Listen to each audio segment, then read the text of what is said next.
Article 30 de la RGPD, Registre des activités de traitement. Chaque responsable du traitement et, le cas échéant, le représentant du responsable du traitement tiennent un registre des activités de traitement effectuées sous leur responsabilité. Ce registre comporte toutes les informations suivantes.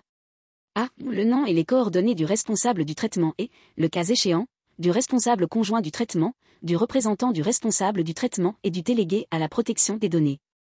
B. Les finalités du traitement. C. Une description des catégories de personnes concernées et des catégories de données à caractère personnel.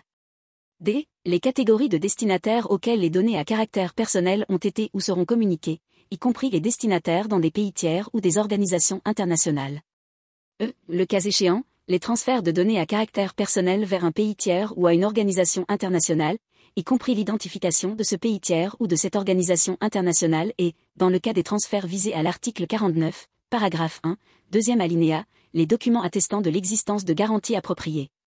F. Dans la mesure du possible, les délais prévus pour l'effacement des différentes catégories de données.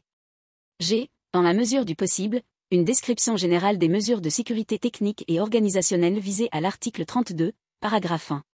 Chaque sous-traitant et, le cas échéant, le représentant du sous-traitant tiennent un registre de toutes les catégories d'activités de traitement effectuées pour le compte du responsable du traitement, comprenant A. Le nom et les coordonnées du ou des sous-traitants et de chaque responsable du traitement pour le compte duquel le sous-traitant agit ainsi que, le cas échéant, les noms et les coordonnées du représentant du responsable du traitement ou du sous-traitant et celles du délégué à la protection des données. B. Les catégories de traitement effectuées pour le compte de chaque responsable du traitement. C. Le cas échéant, les transferts de données à caractère personnel vers un pays tiers ou à une organisation internationale, y compris l'identification de ce pays tiers ou de cette organisation internationale et, dans le cas des transferts visés à l'article 49, paragraphe 1, deuxième alinéa, les documents attestant de l'existence de garanties appropriées. D. Dans la mesure du possible, une description générale des mesures de sécurité technique et organisationnelle visées à l'article 32, paragraphe 1. Les registres visés au paragraphe 1 et 2 se présentent sous une forme écrite y compris la forme électronique.